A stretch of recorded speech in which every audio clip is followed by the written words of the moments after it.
is about countries where democracy is inapplicable due to the lack of preconditions, and we're going to prove why exactly a strong dictatorship is a viable and better alternative. We're going to prove this through three main arguments. I'm going to prove this through, first of all, showing why weaker democracies are problematic due to the necessary preconditions, and second of all, why exactly strong dictatorship in comparison are better. My second speaker will look at how exactly organic change and organic developments actually lead to democratic imposition in the long term instead of a forceful imposition. So before we move on, what do we mean when we talk about this debate?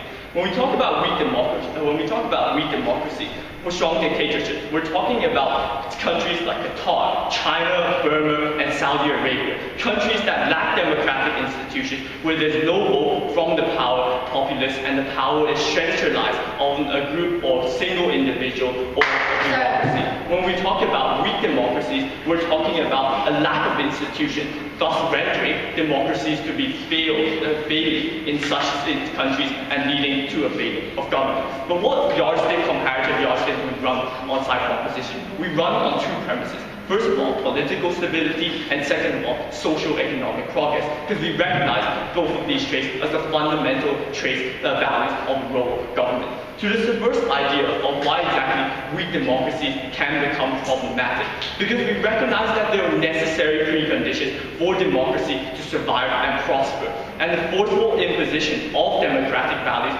and democratic institutions within these weak countries, in fact, will just worsen the situation. And we're talking about preconditions such as a viable institutions and infrastructure, and second of all, a stable ethnic and religious conformity. First of all, when we talk about weak institutions, we believe democracy as being a very mechanistic form of government. This relies on several key institutions. First of all, we're talking about a check and balance mechanism, where you have to have a third-party monitor system. So we're in countries that lack this form of check and balance mechanism, that lack an impartial judiciary, or that lack some form of impartial monitor system. What happens is governments are able to further entrench their power at the very top and further commit abuse, and further commit things like corruption and embezzlement. Why? Because we recognize there's a self-interest of political parties and individual leaders to sustain and enlarge their own political party, where they're able to hide behind the scapegoat of the country or such political party actually guaranteeing democratic values. So this was the very same rationale President Zenawi in Ethiopia used in order to further intimidate opposition and bribe the judiciary on the basis that we are protecting your democratic values. But in reality, due to the lack of a check and balance mechanism, due to impartial judiciary, we get further abuses, we get further exacerbation of the current status quo. Same way we saw in Zimbabwe, when Robert Mugabe was able to imprison MDC opposition and strip away the property rights of white farmers. The lack of institutional check and balances renders democracy as a failure, as it nullifies the main principle of democracy, of sharing power. Then fundamentally, I'll take you in a second, that's why we say that it's essential that there needs to be such institutions as preconditions. Yes?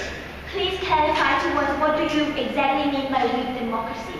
When we talk about weak democracy, we're talking about situations where countries don't have such preconditions necessary for these democracies, that democracy is not achieving the main principles that is set out to achieve. For example, that power is not being shared, that in fact the populace is not being represented within the government. That's what we mean by weak democracy. Second of all, there needs to be an essential voter-based institution of voter base. The lack of educational institution in some countries actually renders the weakness of such for the voter base, giving them such votes susceptible to things such as bribery and pressure by governments. Thus, voters are unable to translate their needs and wants into writing the full political party that's able to represent their views. This is the very reason why we see the failure of democracy within Kenya. The lack of of an educational voter base. That means that people or populace aren't able to directly represent their views on the political sphere. But second of all, when we look at the ethnic conformity, we believe ethnic tensions are actually further exacerbated by democracy, thus nullifying the effectiveness of it. We see ethnic divide in most present in post-colonial areas due to the forceful separation of certain ethnic or religious or groups that hold different religious ideals. Where we see the spread of Catholicism within Africa has actually shown a clear divide between a lot of Muslim sections and Christian groups, where this case was actually applicable to Sudan, where we see in fact in the current status quo that you have ethnic tension. Why does democracy exacerbate this? Now we say in fact a lot of these groups actually use democratic ideals as a scapegoat to instigate violence under the rationale that they're defending their own interests and that they're defending their own individual opinions within the democratic sphere. So what this actually leads to is countries like Nigeria with further sectarian conflict within such democracy. We believe this actually fails to push towards socio-economic progress and actually leads to further political instability. Now, lesson in comparison to show you why exactly strong dictators are actually better. Because we believe there's a false perception that in fact strong dictators are oppressive actors within the international community. And that in fact they're in fact moderate actors that are able to reflect the needs and wants of the people. Why? We believe there's several things. We believe firstly there's a check and balance mechanism from the international communities. Things taken in the forms of sanctions, embargo, and we think this has actually been effective in countries like Burma, where they've actually been able to directly cater to the interests of people due to sanctions placed upon them. And moreover, when we look at countries like Qatar, which successfully actually cater to the economic interests of the populace, thus driving the government towards pushing more socio-economic progress. But moreover, we see a current trend within countries like China and Saudi Arabia. We see the rise of the middle class within such countries. And why does this mean successful dictatorship? Because often the rise of the middle class means that the middle class are often the main driving force of the economy. Thus the government is actually forced to cater to the interests of the middle class. But we see and so we see a stable, progressive government that is able to efficiently put forward policies, which is in comparison to the continuous and frequent transfer of power within democracy due to factionalism, as we see in current weak democracies like in Ethiopia and Kenya. What have we shown you today? We've shown you two fundamental things. We've shown you why exactly democracy is not the best option for all countries, that especially in weak democracy that lack this sort of institutions, why exactly a forceful imposition of such democratic ideas will actually worsen the situation. And second of all, we showed you on comparative yardstick why exactly these strong dictatorships have the incentive to cater to the interests of the public and furthermore push for social economic progress due to the rise of the middle class. On those grounds, ladies and gentlemen, we believe that strong dictatorship is clearly a much better viable option as compared to democracy in these weak states. Thank you.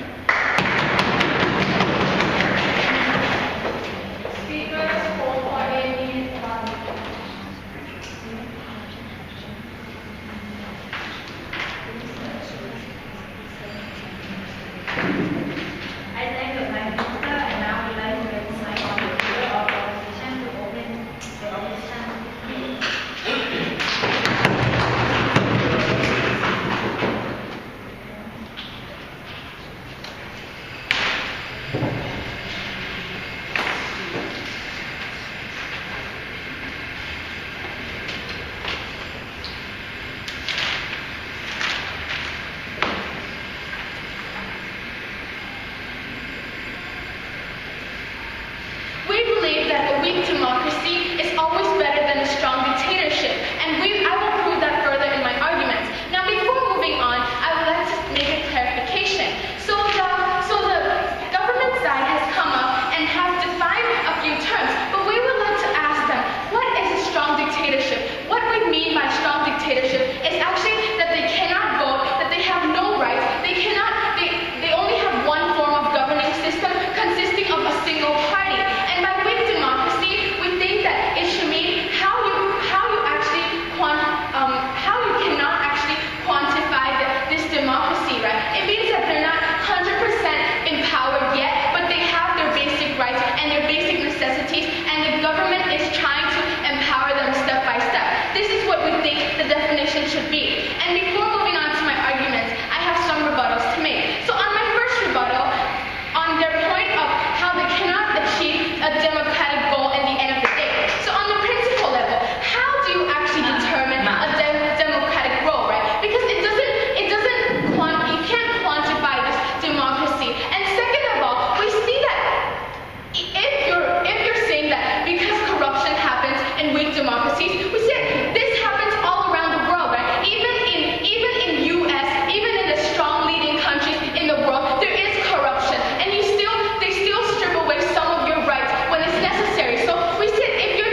you're assuming that people in these weak democracies are rational actors. You say that not. They actually don't have knowledge about what's going on in the country, and they can't make rational political decisions address that.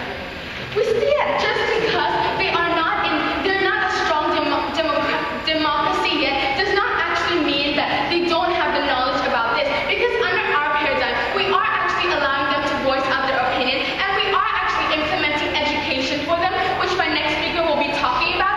And under your paradigm, however, you're just being a dictator. You're just telling them whatever you want them to do. You're not giving them any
today we have the side opposition that assumes a lot of things. They assume that people in these weak democracies have the rational ability to make rational decisions to elect the right, correct form of government. They assume that this check and balance system will work, that the media and all these parties will effectively lead to effective governance. Today I'll show you why this isn't true by two rebuttals. Firstly, on a political level, why this isn't proving more stability, and secondly, why that their exploitation of government or this idea of transparency simply doesn't stand. I'll then be moving on to my substantive to show you why democracy is actually best achieved when it's not forcefully imposed, but actually coming from the people, coming from organic change, from demands of the people. Moving on to this first rebuttal about political change, because today side opposition is really keen to bring up this idea that people will elect politicians that will reflect their wants, that actually people's voices will be heard. Our first response to this is that they assume that people in these cases are rational actors and that they have the full capacity of political knowledge. But we reject this on our side, ladies and gentlemen, because we recognize that there are mechanisms currently, such as bribery, such as pressurizing voters in these cases. Because we recognize that in a weak democracy, there are many interest groups, that people are often unsure about their political stance. They're not unsure about their political knowledge. They don't often have a full understanding of the political system or how to use it, ladies and gentlemen. So we believe that this point about pushing for political change simply doesn't stand. But moreover, they also have this idea of politicians having vested interest to push for actual development in their countries because they want to be re-elected. Well, ladies and gentlemen, we think this point actually works against them, ladies and gentlemen. We say that because these politicians often wish to stay in power, that they often in a weaker democracy, is actually opening the doors for manipulation, ladies and gentlemen. Because these very politicians actually want to stay in power, because they want to exert this authority in the government, that they want to exercise this power, they actually implement policies such as pushing the people to vote them, especially when these people are in a vulnerable state in these weak democracies, ladies and gentlemen. We characterize people in these weak democracies as being not able to fully understand this mechanism of democracy, and that they often, no thank you ma'am, misguided, ladies and gentlemen. We say that's why this point doesn't really stand. The second rebuttal to this, moving on to this idea of exploitation of government, or this idea of transparency. Because this side has been really keen to bring this idea of check and balance. That apparently if you empower the people, they can check on every aspect of the government that there is. Firstly, we see that isn't true, right, ladies and gentlemen? Because using the very example that they brought up about Egypt, actually a lot of people currently still suspect about the Muslim Brotherhood exerting control over these certain populations. And we say that when you involve things like the media, ladies and gentlemen, especially when they talked about media as a form of check and balance, we don't think that's true, because we think that in these weak democracies, when there are many parties, ladies and gentlemen, media can actually exaggerate certain interests of these interest groups and lead to ultimately more problems or more clashes between society, ladies and gentlemen. We don't believe this transparency actually stands. But moreover, we emphasize this idea that weak democracy is often imposed, ladies and gentlemen. It actually doesn't often come from the people, ladies and gentlemen. And we say that in these cases, people don't actually have a vested interest to care about what's going on, what's actually being reflected in the political sphere. That's why we don't believe that transparency in government will actually happen. Moving on to my substantive. Why actually democracy is better coming from the people when they're not forcefully imposed. But before I move on, yes. People are rational even in a strong democratic country, yet the government allows them to vote. Yes, we recognize that the government allows them to vote, but we say this power of vote is very easily manipulated, ladies and gentlemen. That's what we're emphasizing. Because in these weak democracies, people don't fully understand the right, they don't exercise it in the correct way. That's why this mechanism will be manipulated.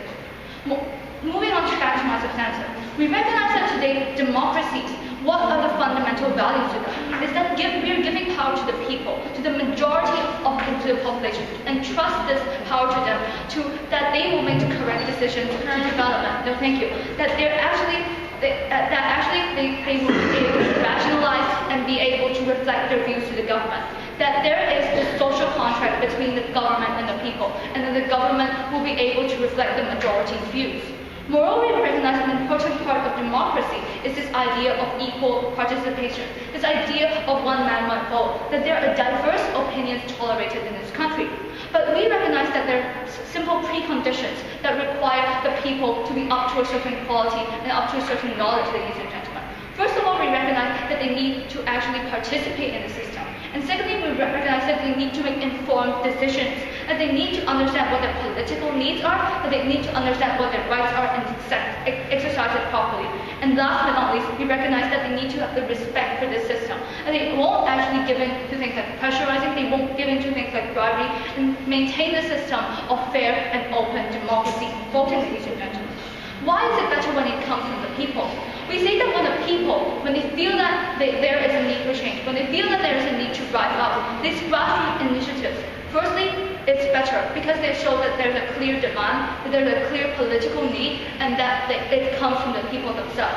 But secondly, moreover, we say that when it comes from the people, the majority recognizes the need for change. And actually, this will give them an actual incentive to check on the government, ladies and gentlemen. But actually, this form of check and balance is much better when it comes from the people, because the people now recognize themselves that they need change.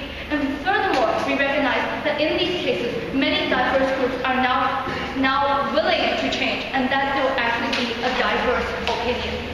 Why will it fail when you impose it on them, ladies and gentlemen? This is the important analysis. Because we recognize that, first of all, that people are not mature in these weak democracies, that they often don't have an understanding of the political system.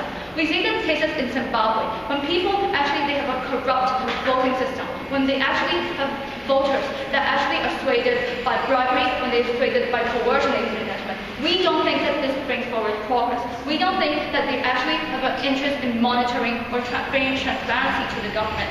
They actually only satisfied with the short-term bribery that they receive, ladies and gentlemen. But moreover, we recognize that when we implement these forms of democracy, they don't actually reflect the needs of the people.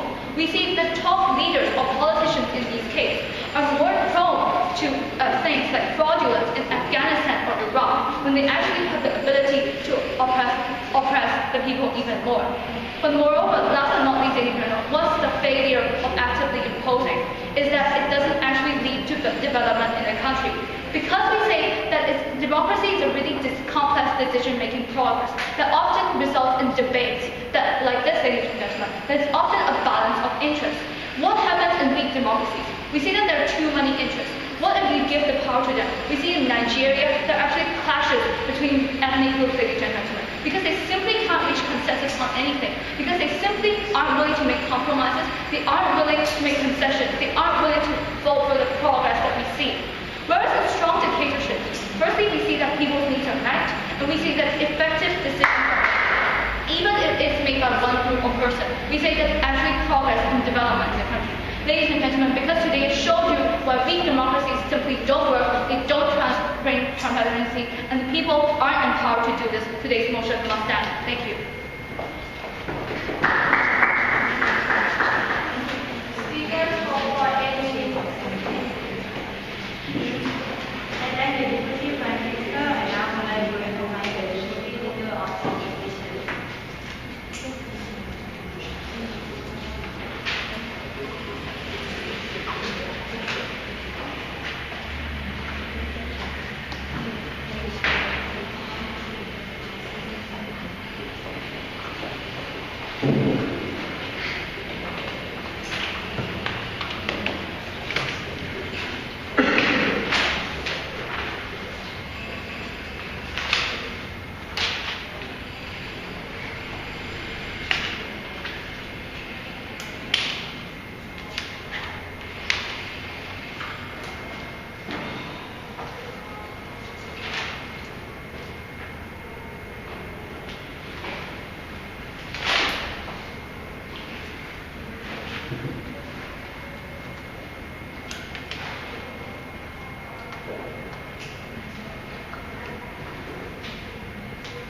Ladies and gentlemen, the government side has come up and has been talking about how strong democracy is actually bad, but they have actually not proven how strong dictatorship is actually better.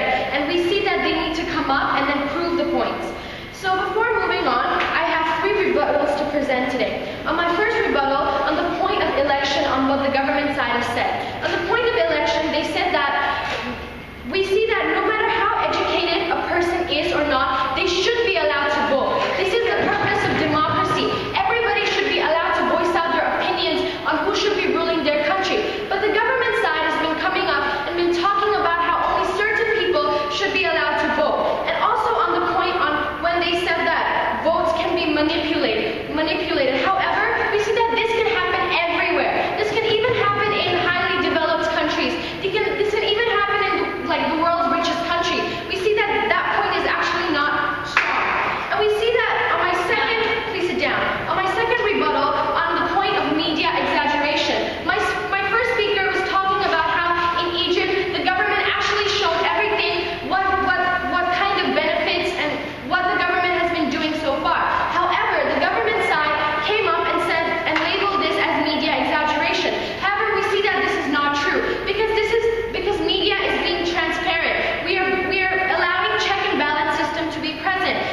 We say that media in these democratic states are more likely to report untrue views because of the diverse nature of the population in the country. How do you address that? We see that this is not true because the media will address whatever is happening.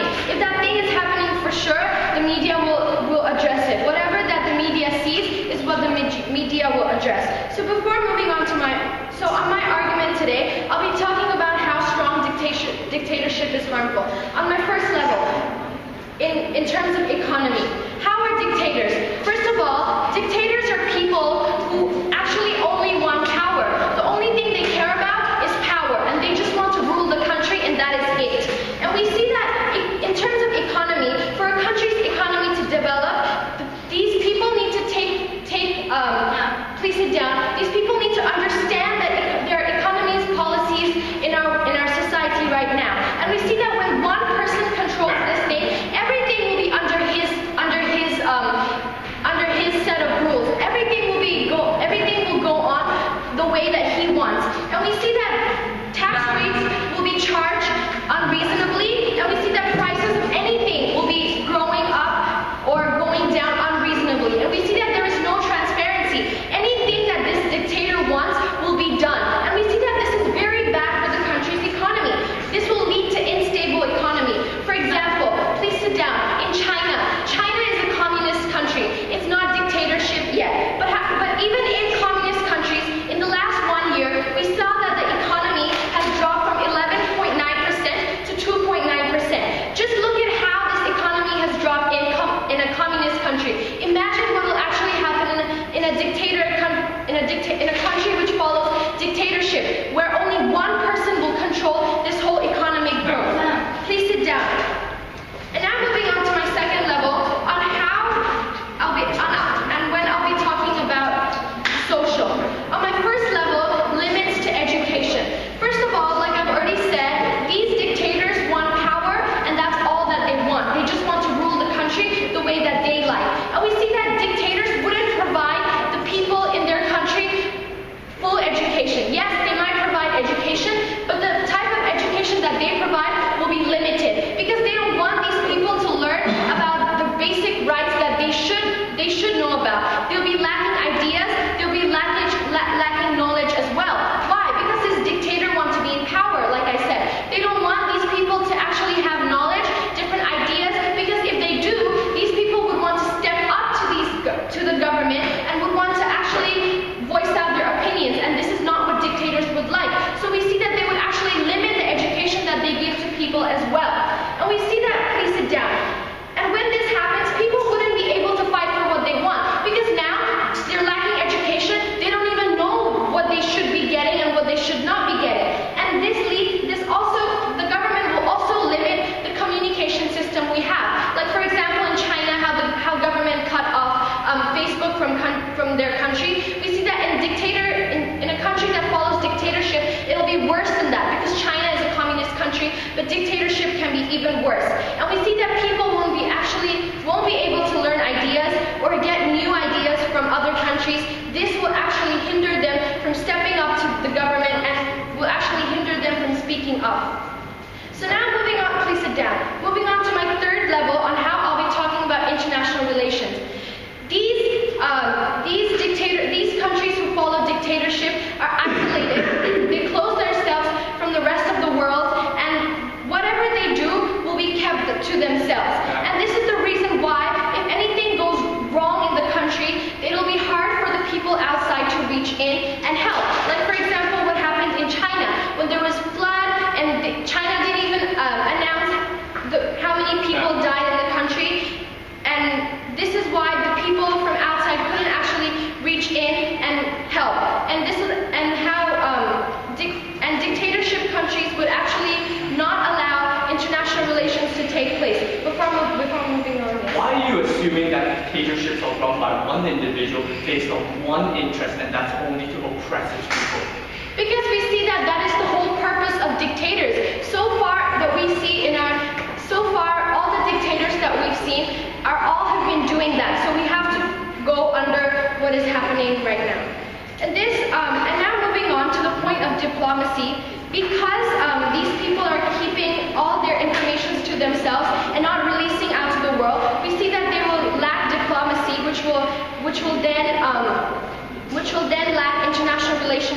and this will actually not benefit the country as they're isolated and other countries wouldn't be able to interact with the country in the end. So in my debate today, I've proven how strong dictatorship is harmful under 3 levels: on economy, in social and how in communications, and how international relations will be hindered, and how diplomacy would be affected too. Therefore, I am very proud to oppose.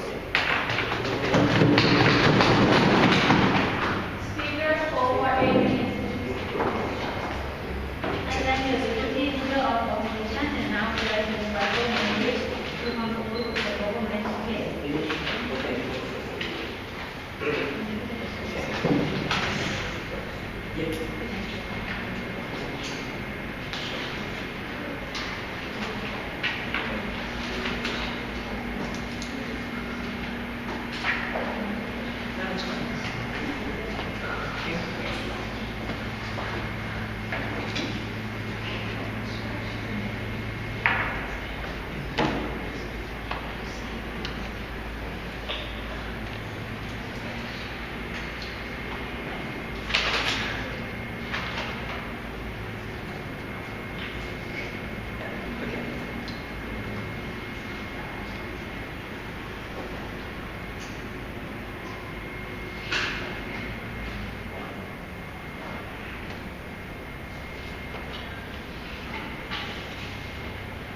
Ladies and gentlemen, today we have an opposition who never really engaged with a nuanced analysis that we gave about what strong dictatorships are really like.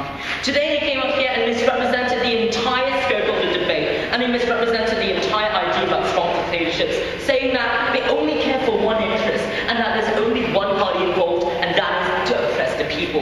Ladies and gentlemen, this is the fundamental flaw we see in their case today. Ladies and gentlemen, why do we think so? Because down our bench today we've told you again and again of the numerous interests of the current dictatorships that drive them to reach an effective consensus, and I'll be dealing with this in my clarification in my speech today. So let's take a look at what they actually told us here today, because we see that they gave us assertions after assertions. What opposition said was basically democracy is always better without really explaining why dictatorship is worse. Democracy is always better without really examining the weak democracy and the strong dictatorship principles of the debate today. And finally, they have come up here and told us voting is definitely better without really showing us why. So ladies and gentlemen, today I'll be looking at 3 clashes today: politics, economic development, and what's the best for the countries in the long term.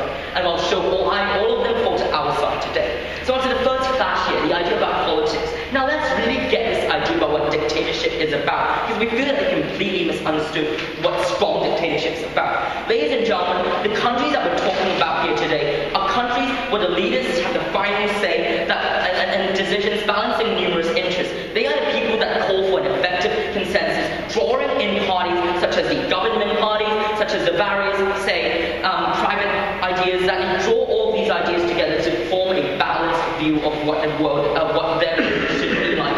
And this is why fundamentally they are strong dictatorships.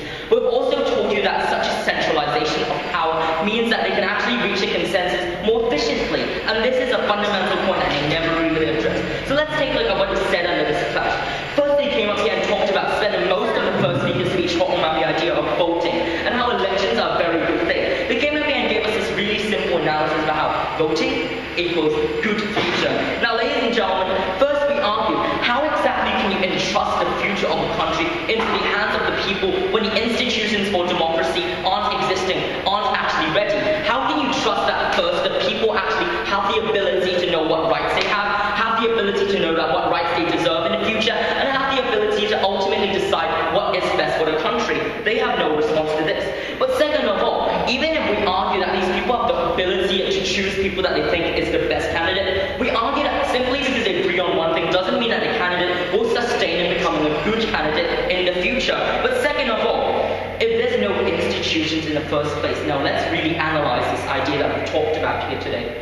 If there are no institutions in weak democracies, even if you vote for your favorite president, what is he going to do?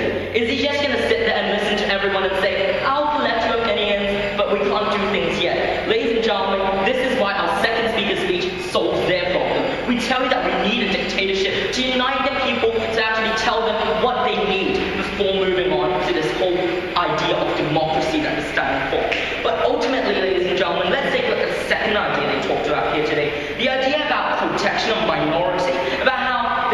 of check and balance in dictatorship, and somehow the check and balance that they suggested would exist in weak democracies would somehow solve problems. Ladies and gentlemen, our fundamental objections to this is that they have simplified the entire analysis about how these dictatorships work. We tell that in strong dictatorships, right, what actually happens within the government is that decisions are collected from these departments and then taken to a higher leadership level and then consulted with various agreements and various discussions.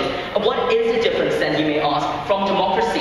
It is that decision can actually ultimately be reached and not be barred by the excuse of democracy. It's the idea that in a dictatorship, ultimately these decisions can be reached and actually implemented as practical policies. This is what dictatorship is about. We tell you that in the cases of Saudi Arabia and Borsi, like numerous parties in Sichuan and various nations across the world actually came together to tackle the fundamental problems they think dictatorships have. The idea about poverty, the idea about corruption. Ladies and gentlemen, this is what happens when a dictatorship, when an effective leader led the discussions in the very first place, when a leader does not simply resort to the excuse of democracy, when a leader actually takes in these ideas and makes the final say. And this is the analysis that they never really engage with down the bench today. So moving on to the second class today, economic development. Because it gave us a really grand picture, a really standardized picture of what they think strong dictatorships are. They said everyone there is poor, they don't care about economic development. Now ladies and gentlemen, we don't really agree with this. Even in the non-dictatorship example they gave us and they really like using, China, we actually tell you that there's an existing rising middle class. In fact, Deng Xiaoping told everyone that he wanted some people to get rich first. Why? Because even Deng Xiaoping, the leader of China, felt that China needed a final solution, needed a solution to push it forward in progress, which is why you see some dictatorial measures still in China, but these measures will soon leave once democracy is ready to receive, which is what our second speaker told you today. But ladies and gentlemen, no, because they came up here and told us that we're saying weak democracy is always better for all countries on earth. This is what the first speaker set out to prove as the burden of proof. Now ladies and gentlemen, not only have we already told you down our bench here today how this doesn't apply to many countries that do not even have the basic institutions, I'm now going to push the analysis about the self-interest of the government in maintaining a strong economy that not having poverty. So why exactly did Deng Xiaoping want a small group of people in China to get rich? Is it because he's a lunatic that leads a government? Because he's a dictator? No. Because ladies and gentlemen, even if he actually leads a semi-dictatorial government, what he actually wanted here was that he wanted long-term sustainable development. He wanted people to actually feel that they not belong to the state, but to feel relatively content and actually have the ability to improve themselves. Why? Because from the examples of many civil unrest previously in China, the result of that is a lack of communication and a lack of control that we feel is inherent in a weak democracy they're putting forward here today. The idea of poverty can only be tackled when people are unified and agree on the same decision. This is what Deng Xiaoping thought. This is what we thought, but he never really despaired at all. But now ladies and gentlemen, let's look at a second idea about how there's a lack of education, how when people don't have education, they can't improve their economic status. Ladies and gentlemen, we've already listed many examples, Saudi Arabia, Qatar, China. These are examples that show you why economy actually works even under dictatorial states. Why? Let's actually analyze what actually happens. Because ladies and gentlemen, the government doesn't only consult the separate factions within the government. The dictatorial government also goes out and reaches out to various other economic parties within the state to consult their opinions. For example, we see that in Qatar, when the president in 2001 actually went out and grouped the ideas about oil industry. They went out and asked about the oil tycoons, what do you think we should do to the economy? And there was a very standardized response, and then there was 10 years of rapid development. So on to the final clash here today, the whole idea about what exactly is better on the long term, because the only response from this was Facebook. Facebook is better. China's not letting people have Facebook, and that's why it's bad. Ladies and gentlemen, the fundamental principle we see behind that is that they want communication and they want people to talk, and that's why they think that will lead to development. No, ladies and gentlemen. In weak democracy, where people cannot really decide on the same thing, when people just complain and boast and talk and communicate all the time without someone to lead the final conclusion, we leave you with one single thing. It doesn't work. It never will. Thank you. Speaker for 8 minutes 7 seconds.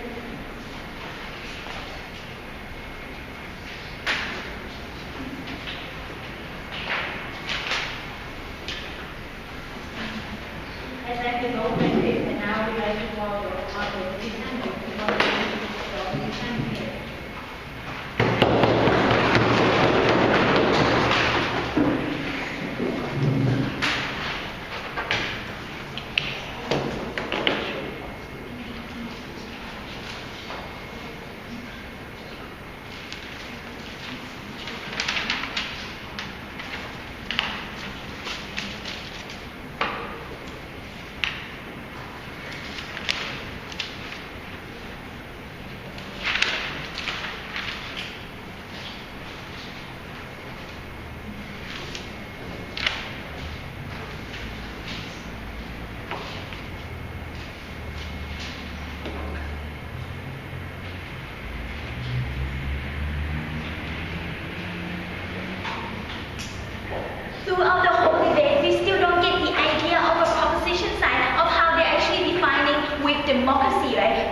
true, right? Because Thailand does have the constitution within the country, and because of this reason, we see that definition ever since the first speaker is extremely unclear. And in today's debate, I will clarify all your doubts in your head, and by breaking down two main issues. On the first issue, on the idea of weak democracy, and on the second issue, on the idea of strong dictatorship. Moving on to my first issue, on the idea of weak democracy, right? Firstly, let me define what actually is weak democracy, right? The first speaker talked about how when the country does not achieve its democratic goal yet, and then the weak speaker talked about how when the country does not have its constitution. However, we see that it's extremely unclear because you cannot actually quantify what do you mean by the country does not achieve its democratic goal, right? And also because at the end of the day, but do not happily quantify the idea of its goal because we don't really know what are its goal, right? Is it going to be like their rights are being fulfilled? If that is the case, we don't think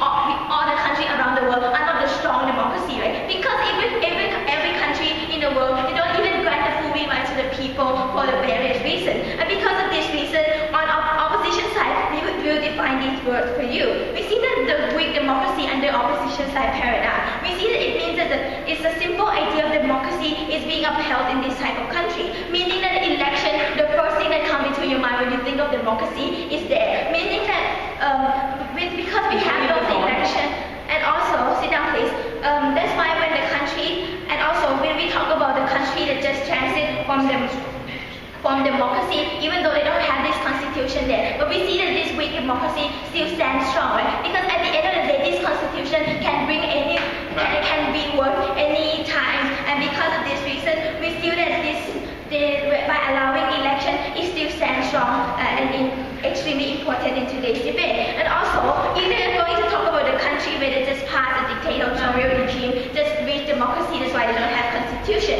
We see that the people will know how bad it is to live under a dictatorial regime. And because of this reason, they want to change to democracy. And this is why, at the end of the day, people will demand government to draft the constitution. And at the end of the day, the problem of don't have constitution will be solved. And moving on to my second level, on the idea of election, they have talked about how people are not rational enough, how they don't understand political system, and how this government will push people to vote, and there's the corruption and bribery, and people need to understand first before they have to announce the election. However, we don't think how people need to be educated in order to vote, right? Because at the end, if they're poor, if they're uneducated in a strong democratic country, they still allow people to vote. Because we see that this right to vote is extremely important, where these people can voice out their opinion about certain type of politician, about how they want to go with the country and how the policy will affect them at the end of the day. And even if this bribery exists, right, we don't see how people will accept this certain type of bribery. Because at the end of the day,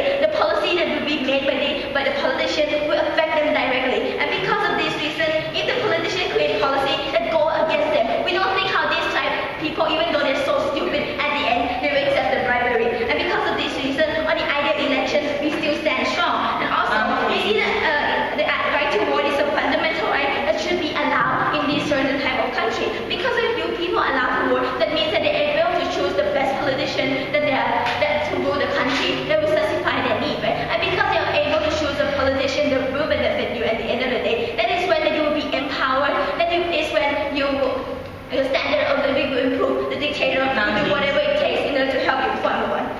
So, back to your idea about forming a democracy, how exactly is the constitution of democracy formed in the first place, and how does it solve the problems that you're so keen to solve? Please explain.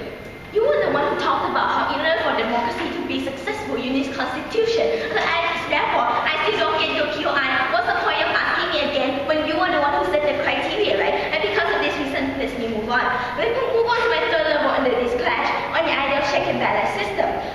They talked about how media is extremely manipulative in this type of country, how they can manipulate stuff. However, we don't think that's actually true, right? Because media has this corporate social responsibility of being transparent and also report every single thing that the government's during the government process, right? And because of this reason, we see that this media will report everything, report every step of how the government go with their policy. And because of this, we still see that this media will stand strong and will allow check and balance system within the society where they report the process of how government country. And now let me move on to my second issue on the idea of dictatorship. They have talked about what is actually dictatorship, right? They have talked about how this dictatorship will be the one who have final say and final decision or whatsoever. However, governments, opposition side see two types of dictators in today's debate. First one is the good leaders, such that have a good intention towards people. And the second one is the bad leaders that only want to kill people, like in case of Syria. Moving on to our first one, right? The idea of good leader. They've talked about how China has such a good intention for the people, and at the end of the day, they want to help people. However, and then that's why it's pretty contradictory, because even in China themselves, they also somehow allow election and somehow allow small democracy to take place within the country. Right? You see, even China, they uphold the idea of democracy. Even in China, they allow people to vote. And because of this reason, we still stand strong that democracy is extremely important. And also, in case of China, we see that because China don't allow people to fully vote for their own government. That's the reason why we still see the poor people right there in China, that their voice will not be heard to the government. Therefore, even the dictator, the government has such good intention towards people, but because the voice of the people are not being heard in this type of regime, therefore we don't see how it is actually acceptable at the end of the day. And also, like my second speaker have already proven to you how, if it is in the case of bad leader, we see that this leader might misuse his power to manipulate the stuff, to stay strong in power. That's the reason why we cannot trust one person to stay in power, right? Because we cannot ensure whether or not this person will at the end of the day want to misuse the power or want to oppress the people. That's the reason why we want the people to be the strongest say inside the country, inside the politics within the country, because at the end of the day, people are able to make the best decision for themselves. And also, if they only want leader, that means you give them the most power in the world, the most power within the country. That means that this certain type of leader, at the end of the day, might even oppress the people and manipulate stuff. And also, like my point that my second speaker have brought up, even with a good leader, but because he has the all control over economy, the economy might be even not sustainable. And also, in today's debate, I have proven to you why. Firstly, weak democracy still has some form of benefit because you allow people to vote, and because of this reason, voices will be able to heard. And also, dictatorship is not always a good thing because the voices of people are being heard, and also it might even cause a bad leader. Therefore, I'm proud to oppose. Speakers called for and now we would like to invite the opposition. I thank the opposition whip, and now we would like to invite the opposition reply speaker.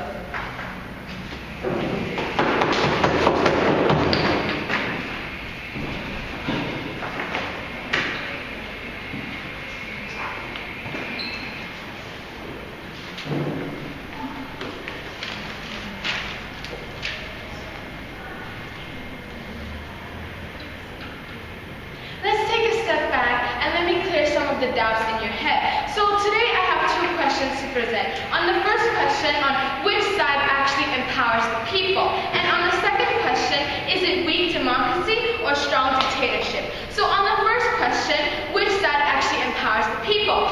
Our side, we have come up and talked about how even in a weak democracy, we will allow this right to vote, and we will allow the right to election. And in the end, these people will still they will still fulfill the needs, they will still have the basic needs that they need. And in the end, the people will still pick a leader that is actually suitable for the nation and that can fulfill their needs. But what about in the opposition side? The opposition side has the government side has come up and talked about how they would let one leader actually rule the country and actually use a dictatorship regime. But under this case, how abusive will the dictatorship regime be? Because in the end, the dictator will only care about him or herself. They wouldn't even care about the citizens in the country suffering or in the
We have a very simple line of argument in opposition. They tell that people can make the right decision and that dictators are always oppressive. This is clearly a very oversimplification and assertive case. When we question the pragmatic difficulties and the pragmatic harms of this, we see on third speaker and even in reply, they fall back to this principle. But what we recognize on proposition, that good intentions don't translate into good governance. I'm going to analyze this into this debate on two main spheres. First of all, how do dictators act? And second of all, whether this is better than weak democracies. First of all, how do dictators act? The fundamental assumption on this side of the house is that dictators are always oppressive. They never really substantiated this apart from the idea of sustainability, that they care for their reputation. But we told you that the idea of reputation and sustainability actually works for us because it pressurizes these swarms of dictatorship to execute successful policies. Otherwise, you have mechanisms like international sanctions, and you have mechanisms that forces dictatorship to actually execute such successful policies. But even if we take this on their ground, we told you that even if you have a weak dictatorship, even if you have a dictatorship that continues to oppress its people, this is insustainable. My second speaker spent a large majority of her case showing you why exactly the incentive has to come from the people. When the people rise up against the government, this was never engaged outside opposition.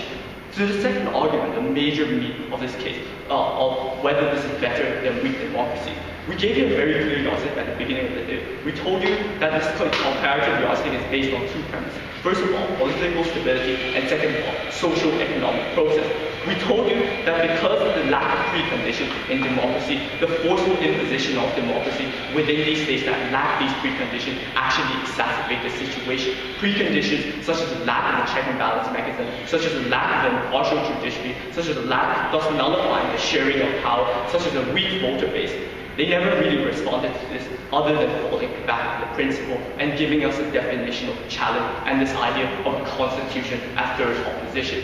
The major problem we have with this is that fundamentally, ladies and gentlemen, we've shown you all the pragmatic harms on proposition to why exactly the imposition of democracy or democracy within weak states actually fails and is insustainable. They kept telling us this principle idea that we will empower people, that because they will vote, so therefore governments can actually represent them. This is a fundamental assertion again, that just because you vote, then that means governments can represent you, and therefore government can actually execute policies that represent your policies, these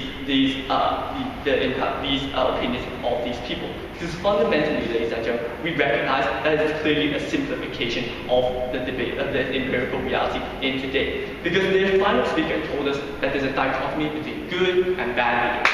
Dictators can either be good or bad. But we tell you bad leaders like Assad, like Gaddafi, have actually fallen because the incentive comes from the people rather than the imposition of democracy. And this is clearly a problem on the side of opposition. The fundamental lack of engagement and the lack to actually adapt to a case instead of actually falling back to the principle of empowerment without actually cementing that with any pragmatic ground. So at the end of the day, ladies and gentlemen, we are the side that is able to give you a much empirical and nuanced reality of how exactly state dictatorship works by effective consensus to actually push forward towards socio-economic progress. And second of all, why exactly due to lack of preconditions, exactly democracies within these states will actually exacerbate the situation, ladies and gentlemen. Although this is a side that has good intentions, they want to empower people, we recognize this is not the best way forward and that good intentions don't mean good governance. On those grounds, ladies and gentlemen, it's key that takes the debate. Thank you.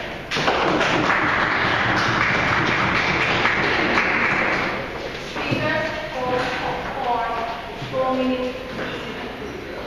We would like to thank both sides of the House. And now please call the floor and present. Please leave the room to allow everyone to come up with a decision. Thank you.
think it's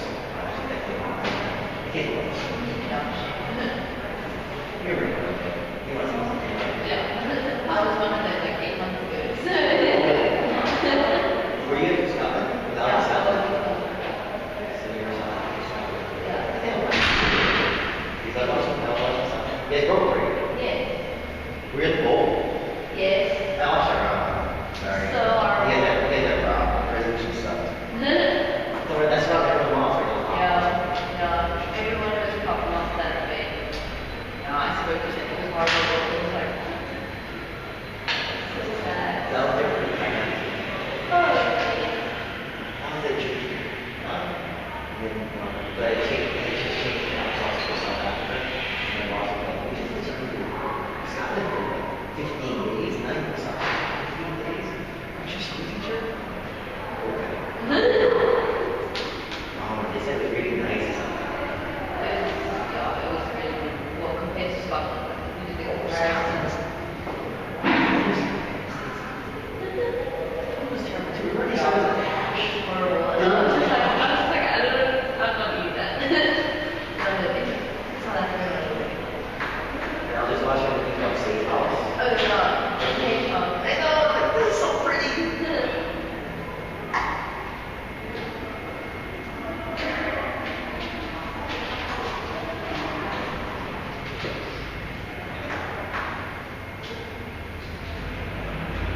Apparently, the way this works is we work on balance. Then we give each other our knowledge education so that we can mark each other. And then we, yeah. Ja usually was last year in Robię